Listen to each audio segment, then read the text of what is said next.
Je m'appelle Claire Dubois, et à 32 ans, j'ai bâti une vie dont je suis fière. Je suis analyste de données à Lyon, en France, et je monte les échelons dans une entreprise technologique de premier plan, gagnant plus que je n'aurais jamais imaginé. C'est loin de mon enfance, quand mon monde s'est effondré à 9 ans.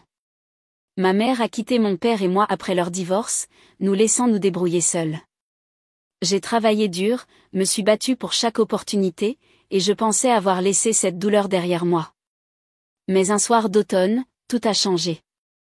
Un coup à la porte de mon appartement a ramené mon passé en force.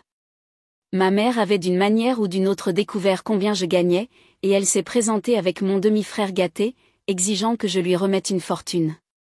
Leurs mots ont frappé comme un coup de poing, audacieux, impudent et dégoulinant de privilèges. Ce n'était pas seulement une question d'argent. C'était une trahison qui m'a profondément blessée. Jusqu'où irait-il pour obtenir ce qu'il voulait? Et quel secret cachait-il? J'étais sur le point de le découvrir, et cela mettrait à l'épreuve tout ce que je pensais savoir sur la famille. Si vous avez déjà été confronté à une trahison familiale, laissez un commentaire ci-dessous et partagez votre histoire. Cela compte beaucoup d'avoir de vos nouvelles. N'oubliez pas de vous abonner pour plus de drames de la vie réelle. Je n'aurais jamais pensé que ma mère me retrouverait à cause de l'argent que je gagne. En grandissant en Normandie, ma vie a changé pour toujours à 9 ans. Ma mère, Isabelle Leroy, a quitté mon père, François Dubois, et moi après l'échec de leur mariage. Elle était devenue distante, toujours distraite, jusqu'à ce qu'un soir, elle prenne une valise et parte sans un mot. Papa m'a dit plus tard qu'elle était tombée amoureuse d'un autre homme, quelqu'un qui lui avait promis un avenir meilleur. Le divorce a été rapide, nous laissant avec une petite maison et une montagne de factures. Maman n'est pas seulement partie. Elle a disparu, commençant une nouvelle vie de l'autre côté du pays. Des années plus tard, j'ai appris qu'elle avait eu mon demi-frère, Théo Morel, avec son nouveau mari. Elle n'a jamais appelé, jamais visité, seulement envoyé une carte d'anniversaire annuelle avec quelques mots froids qui faisaient plus mal qu'ils ne réconfortaient. Papa a tout mis en œuvre pour nous maintenir à flot. Il tenait une petite brasserie, un boui-boui, servant des petits déjeuners et des burgers, travaillant de l'aube à minuit. Il faisait sauter les crêpes, frottait les comptoirs et encaissait les clients, ses mains rugueuses à force d'heures interminables.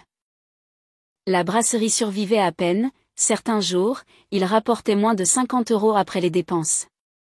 Le loyer était toujours en retard, et le réfrigérateur souvent vide. Papa cachait son inquiétude, mais je le voyais dans ses épaules affaissées, la façon dont il soupirait devant les factures impayées. Il rentrait épuisé, mais prenait quand même le temps de me demander comment s'était passée ma journée, sa voix chaude malgré la tension. À 13 ans, je ne pouvais plus le regarder lutter seul. J'ai commencé à faire du babysitting pour les voisins, veillant tard pour surveiller leurs enfants tout en étudiant à la lumière de ma lampe de poche. Bientôt, j'ai pris plus de responsabilités, réapprovisionnant les étagères d'un petit magasin, nettoyant des maisons après l'école, et même distribuant des journaux avant l'aube. Chaque euro que je gagnais allait à papa pour les courses ou la facture d'électricité. Il argumentait, disant que je devais être une enfant, pas un soutien de famille, mais j'insistais. C'était ma façon de riposter au vide que maman avait laissé. Je cachais ma propre fatigue, faisant semblant que tout allait bien quand mes mains me faisaient mal à force de frotter les sols ou mes jambes brûlaient à force de pédaler des kilomètres avec des journaux. L'école était ma bouée de sauvetage. Je restais tard pour le club de mathématiques, me penchant sur des équations pour noyer la douleur. Papa s'asseyait avec moi à notre table de cuisine usée, m'aidant avec mes devoirs quand il n'était pas à moitié endormi. Il disait que je pouvais tout faire, que j'étais plus forte que nos circonstances. Ces mots me faisaient avancer même quand je doutais de moi-même. Mais l'absence de maman était une douleur constante. Je regardais ces vieilles photos, me demandant pourquoi je n'étais pas suffisante pour qu'elle reste. Ces questions ont creusé un trou en moi que j'ai enfoui sous le travail et les études. Au lycée, j'avais appris à ne dépendre que de moi-même. J'économisais chaque sou, étudiais plus dur et jurais de ne jamais avoir besoin de personne comme j'avais eu besoin d'elle. Papa était mon ancre, mais je savais qu'il ne pouvait pas nous porter éternellement. Je devais construire mon propre chemin, et je l'ai fait, une étape épuisante à la fois. Pourtant, le poids de ces premières années ne m'a jamais complètement quitté. J'ai appris à me débrouiller tôt, mais le passé me hantait toujours. Au lycée, je savais que ma sortie passait par l'éducation. Je me suis plongée dans les études, veillant tard pour maîtriser le calcul et réussir tous les examens. Mon conseiller d'orientation a vu ma détermination et m'a orientée vers des bourses d'études. À 17 ans, j'ai obtenu une bourse complète pour l'Université d'État en analyse de données, un domaine qui correspondait à mon amour des schémas et des réponses. Cette bourse était mon évasion, une chance de réécrire mon avenir. Mais même avec les frais de scolarité couverts, j'étais seule pour tout le reste, livres, loyer, repas. Il n'y avait pas de coussin, juste moi et ma détermination. Pour survivre, j'ai cumulé plusieurs emplois. J'étais serveuse dans un restaurant universitaire, évitant le café renversé tout en mémorisant des extraits de code. Les week-ends, j'étais assistante de bureau dans un petit cabinet d'avocats, classant des dossiers et répondant aux appels. Tard le soir, je nettoyais des bureaux, essuyant les bureaux jusqu'à ce que mes bras brûlent. Mon emploi du temps était implacable, debout à 5 heures du matin, endormi après minuit, toujours en train de calculer combien d'heures il me fallait pour couvrir les factures du mois suivant. Chaque euro allait à l'essentiel, avec une petite partie mise de côté pour les urgences. J'ai surmonté l'épuisement, animé par une promesse que je m'étais faite, je ne laisserai pas mon passé me définir. L'université a été un travail acharné, mais cela m'a forgé. J'ai suivi des cours supplémentaires, rejoint des clubs de sciences des données et décroché un stage d'été dans une start-up technologique. Le travail était intense, traitant des chiffres pendant des heures, mais cela a affiné mes compétences. À la fin de mes études, j'avais un diplôme, une pile de récompenses et une offre d'emploi d'une entreprise technologique à Lyon. Déménager là-bas, c'était comme entrer dans un nouveau monde. L'effervescence de Lyon et sa scène technologique m'ont offert un nouveau départ. J'ai commencé comme analyste junior, me donnant à fond dans mon travail. En 5 ans, j'ai gravi les échelons pour atteindre un poste de cadre supérieur, dirigeant des projets et gagnant un salaire qui semblait irréel comparé à mon enfance. Malgré mon succès, je n'ai jamais oublié papa. Il avait tout sacrifié, gérant cette brasserie jour et nuit pour nous maintenir à flot. Une fois mes revenus stabilisés, j'ai commencé à lui envoyer 500 € par mois. Ce n'était pas beaucoup au début, mais cela l'a aidé à rembourser les dettes de la brasserie et à réparer son toit qui fuyait. Plus tard, j'ai couvert les réparations de sa voiture et lui ai même envoyé un supplément pour un nouveau réfrigérateur lorsque le sien est tombé en panne. Il protestait, disant qu'il ne voulait pas de mon argent, mais j'insistais. C'était ma façon de le remercier, d'alléger le fardeau qu'il avait porté seul pendant si longtemps. Chaque fois que nous parlions, sa voix se brisait de fierté, me disant que j'étais sa plus grande réussite. Ces moments signifiaient plus que n'importe quelle promotion. Maman, cependant, était une autre histoire. Sa carte d'anniversaire annuelle arrivait toujours, chacune un rappel froid de son absence. Joyeux anniversaire. J'espère que tu vas bien. Elle écrivait, ses mots secs et creux. Pas d'appel, pas de visite, juste ces cartes qui s'entassaient dans un tiroir. Elle remuait de vieilles douleurs, des questions que j'avais essayé d'enterrer. Pourquoi m'avait-elle laissé derrière ? Pourquoi ne s'en souciait-elle pas ? J'avais repoussé ces pensées, me concentrant sur mon travail et le soutien discret de papa. Mais la douleur persistait. Ma vie à Lyon était une vie que j'avais construite à partir de rien. J'avais acheté un appartement moderne en centre-ville, rempli d'objets qui me faisaient me sentir chez moi. Mes collègues me respectaient, et j'avais trouvé des amis qui étaient devenus ma famille choisie. Je pensais avoir fermé la porte à mon passé, que j'avais prouvé que je n'avais pas besoin de maman. Mais certaines blessures ne guérissent pas, peu importe à quel point on s'élève. Je pensais avoir laissé le passé derrière moi jusqu'à un soir d'automne. Un soir d'automne, un coup sec à la porte de mon appartement m'a sorti de ma routine. J'ai ouvert pour trouver ma mère debout là, son sourire large, mais étranger, avec mon demi-frère Théo affalé à côté d'elle. Cela faisait plus de 2 décennies que je n'avais pas vu son visage, et la vue m'a frappé comme une vague, en partie choc, en partie douleur. Elle s'est avancée, les bras ouverts comme si nous n'avions jamais été séparés, sa voix dégoulinante d'une chaleur qui semblait répéter. « Claire, ma douce fille, ça fait trop longtemps, dit-elle, me tirant dans un câlin que je n'ai pas rendu. Théo a à peine levé les yeux, ses yeux rivés sur son téléphone, marmonnant un salut peu enthousiaste. Nous nous sommes assis dans mon salon, l'espace que j'avais fait mien, mais leur présence le rendait étranger. Les yeux de maman parcouraient la pièce, s'attardant sur les meubles élégants, la vue de la skyline de Lyon à travers mes fenêtres. Elle a commencé par des banalités, disant à quel point je lui avais manqué, à quel point elle était fière, mais ces mots semblaient creux, comme des lignes d'un script. Puis elle est venue au fait. J'ai entendu dire que tu réussis si bien, a-t-elle dit, son ton changeant, un grand poste, beaucoup d'argent. Elle s'est penchée, son sourire se crispant. Théo va bientôt commencer l'université. Ses frais de scolarité sont de 60 000 € et nous avons besoin de ton aide, juste un petit soutien, peut-être 3 000 € par mois pour nous maintenir à flot. Je me suis figée, ces mots s'enfonçant. 60 000 €, 3 000 € par mois. Les chiffres étaient stupéfiants, mais c'était son droit nonchalant qui piquait le plus. Théo a finalement levé les yeux, ricanant. Bel endroit, mais c'est un peu petit pour quelqu'un qui gagne autant que toi, a-t-il dit, son ton dégoulinant de dédain. Il s'est affalé sur mon canapé, posant ses baskets sur la table basse comme si elles lui appartenaient. Tu pourrais faire mieux, a-t-il ajouté, faisant défiler son téléphone à nouveau. Son arrogance, sa chaleur calculée, c'était trop. Mon estomac se tordait d'un mélange de colère et d'incrédulité. Ce n'était pas des retrouvailles. C'était une transaction. J'ai essayé de traiter leur demande. Maman a continué à dépeindre une image de lutte, disant qu'elle était au s'en sortait à peine. Sa voix était douce, presque suppliante, mais ses yeux étaient vifs, observant chacune de mes réactions. Elle a mentionné mon travail à nouveau, laissant entendre mon salaire comme si elle avait fait ses recherches. Tu as tellement maintenant, Claire, a-t-elle dit. La famille s'entraide, n'est-ce pas? Le mot « famille » a frappé comme une gifle. Où était-elle quand papa et moi nous débrouillions? Quand je travaillais la nuit pour payer les courses? Une partie de moi voulait la croire, y voir une chance de réparer les choses. J'avais passé des années à me demander ce que ce serait de la revoir, de l'entendre expliquer pourquoi elle était partie. Peut-être que c'était ça, une chance de reconstruire. Mais le doute me rongeait. Son apparition soudaine, son attention portée à mes revenus.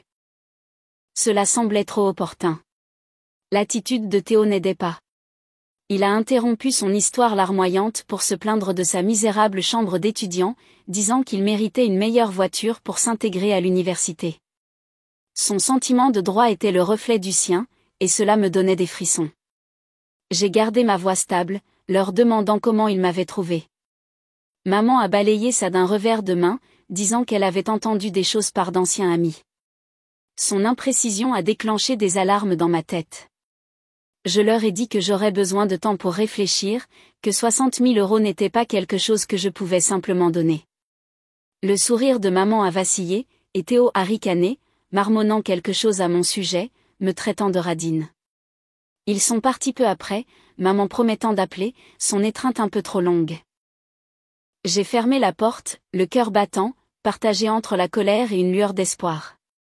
Je me détestais de ressentir ça. Le lendemain matin, j'ai reçu un SMS de ma mère.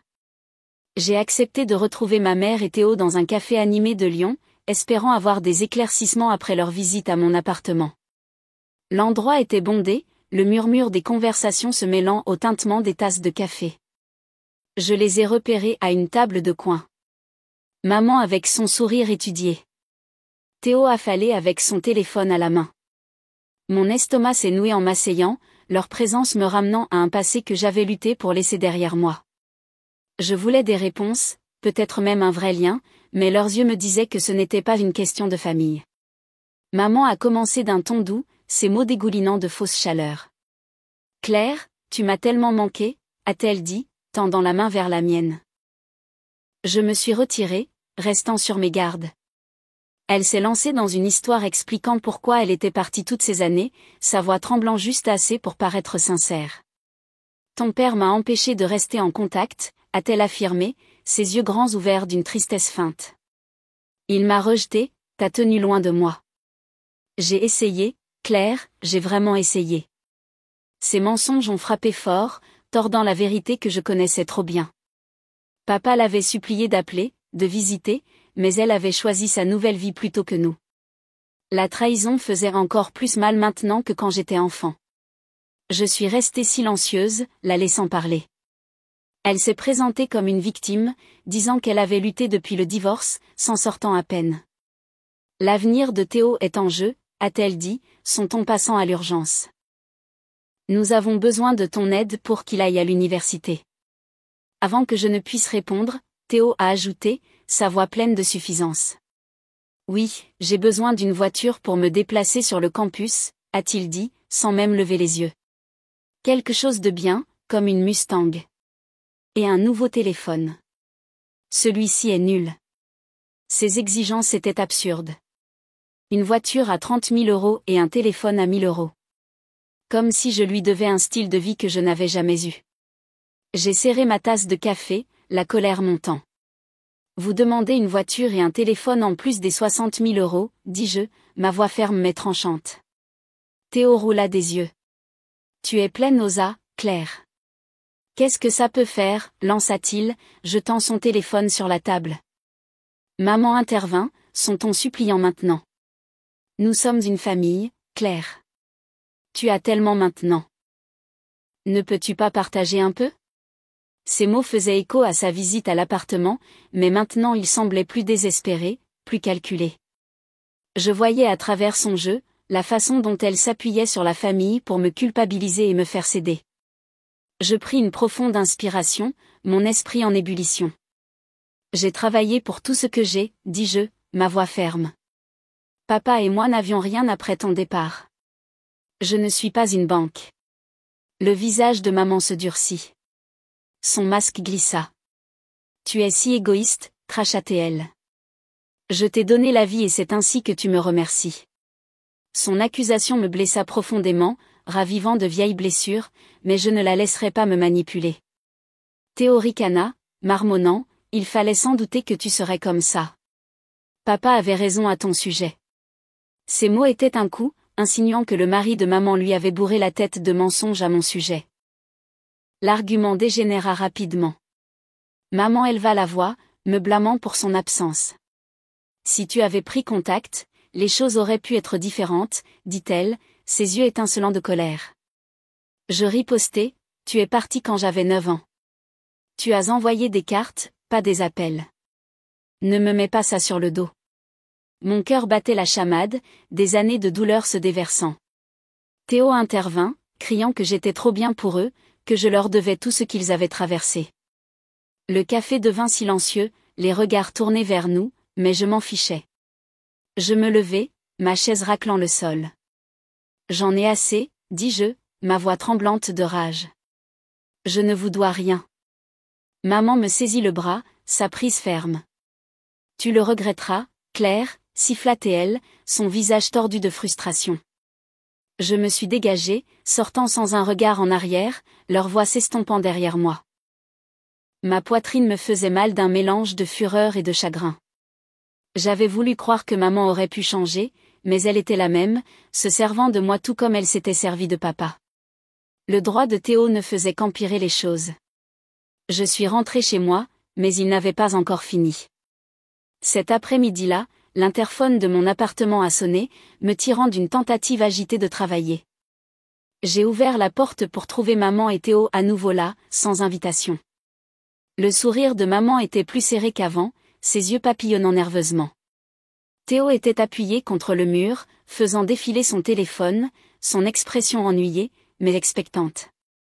Mon pouls est accéléré après notre dispute au café. Je ne m'attendais pas à les revoir si tôt. Nous voulons juste parler, a dit maman, sa voix trop douce, mais j'ai ressenti un frisson. Je les ai laissés entrer contre mon meilleur jugement, espérant éviter une autre scène. Ils se sont assis sur mon canapé, maman serrant son sac à main. Théo s'est étalé comme s'il était chez lui.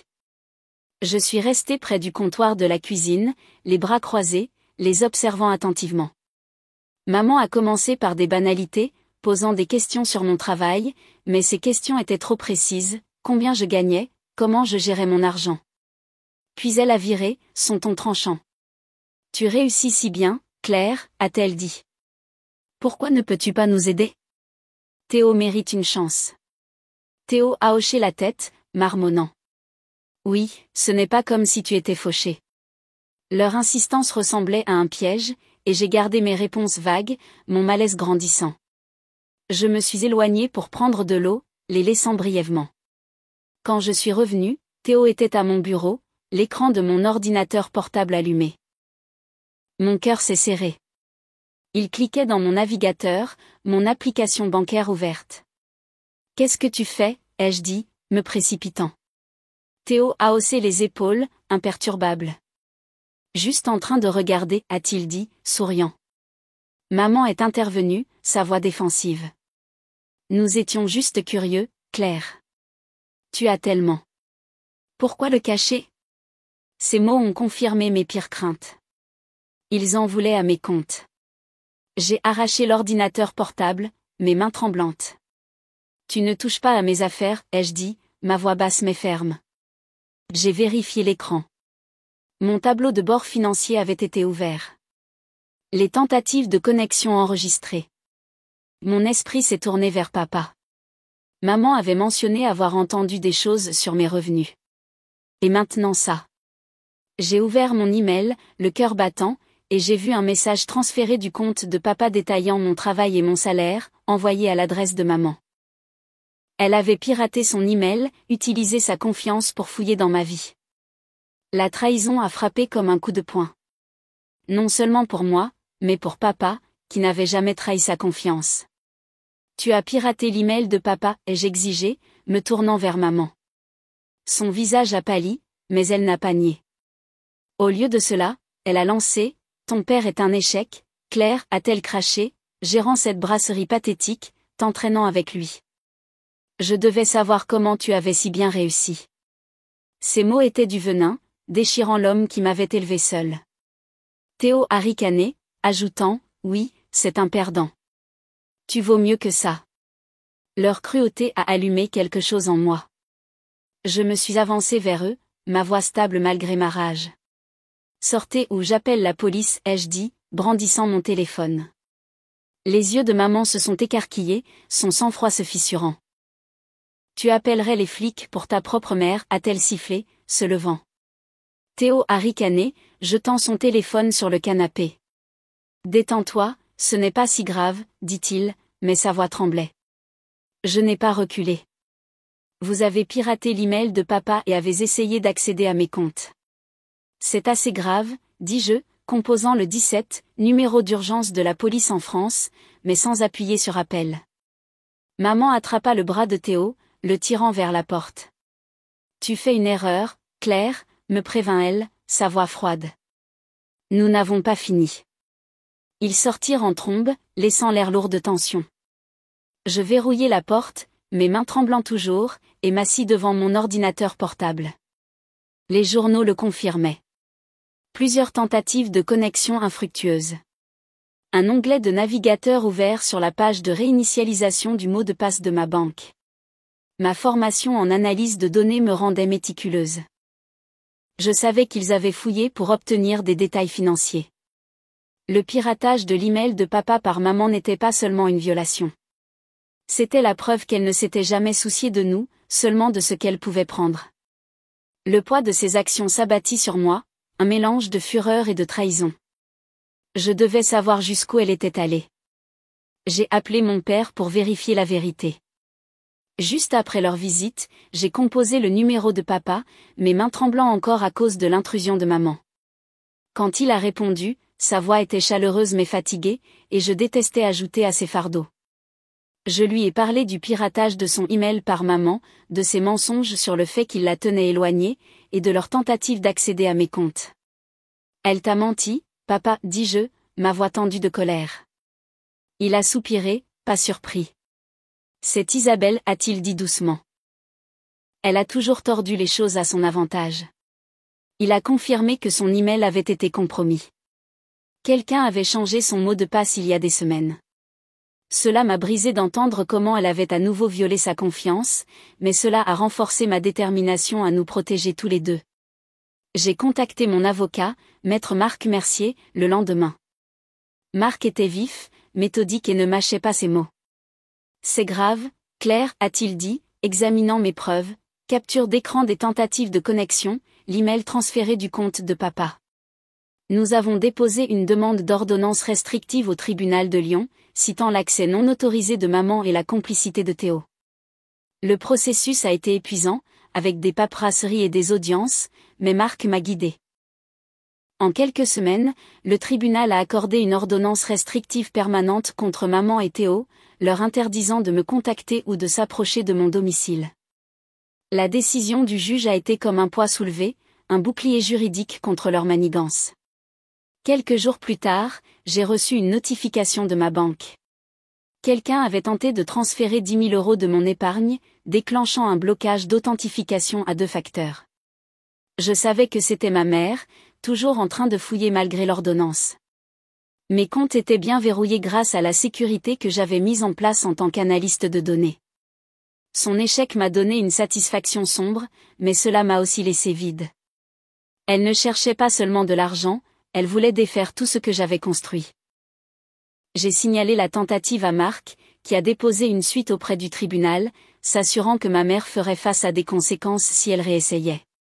1 an plus tard, ma vie avait changé. La nouvelle des actions de ma mère s'est répandue dans son entourage. Ma tante Brigitte Leroy, la sœur aînée de ma mère, m'a contactée, la voix lourde de regrets. Isabelle est comme ça depuis que nous sommes enfants, a dit ma tante Brigitte, partageant des histoires de manipulation de ma mère, comment elle avait menti à la famille, emprunté de l'argent qu'elle n'avait jamais remboursé. L'honnêteté de Brigitte m'a aidé à voir que la trahison de ma mère n'était pas personnelle. C'était qui elle était. Pendant ce temps, maman et Théo ont rompu les ponts. Amis et parents, fatigués de leurs mensonges, les ont coupés. Ils ont déménagé dans une plus petite ville, leur cercle social se réduisant à néant, une conséquence juste de leur cupidité. J'ai commencé à voir la docteure Hélène Bonnet, une thérapeute recommandée par une collègue. La docteure Bonnet était patiente, m'aidant à déballer le traumatisme de l'abandon de ma mère et de ses récentes actions. « Tu as porté ces choix trop longtemps », a-t-elle dit lors d'une séance, sa voix calme mais ferme. Au cours de mois de travail, j'ai appris à lâcher la culpabilité que j'avais ressentie de ne pas être suffisante pour ma mère. J'ai réalisé que son absence était son échec, pas le mien. Ces séances m'ont apporté de la clarté, un moyen de guérir sans la laisser me définir. Inspiré par mon propre parcours, j'ai fondé une petite association caritative à Lyon, y consacrant une partie de mes revenus pour soutenir les enfants de familles en difficulté. Le fonds offrait des bourses d'études et du mentorat, des choses dont j'avais rêvé en grandissant. Le lancer, c'était comme rendre à la fille que j'avais été, qui se débrouillait en Normandie. Mon amie Clara, assistante sociale, m'a aidé à la mettre en place. Son enthousiasme était contagieux. Nina, une autre analyste, a conçu le site web, et Romain, mon voisin, a fait passer le mot via son réseau communautaire. Leur soutien m'a rappelé que je n'étais pas seule. À travers tout cela, papa a été mon ancre. Je l'accueillais souvent dans mon appartement, le regardant s'émerveiller de la vie que j'avais construite. Mes amis, Clara, Nina et Romain, sont devenus ma famille choisie, des gens qui se sont montrés sans rien attendre en retour. Ils ont célébré mes victoires, m'ont écouté quand je trébuchais et m'ont rappelé à quoi ressemblait l'amour. Un soir, lors d'un dîner avec eux, j'ai réalisé quelque chose, j'avais papa, et c'était suffisant. La famille n'est pas le sang. Ce sont les gens qui vous choisissent, qui vous respectent, qui restent. À tous ceux qui écoutent mon histoire, merci de m'avoir soutenu. J'espère que cela vous montre que la famille est ce que vous en faites, pas ce dans quoi vous êtes né. Choisissez des gens qui vous élèvent, qui voient votre valeur. J'aimerais beaucoup avoir vos avis. Que signifie la famille pour vous? Veuillez partager ci-dessous et vous abonner à cette chaîne pour plus d'histoires comme la mienne.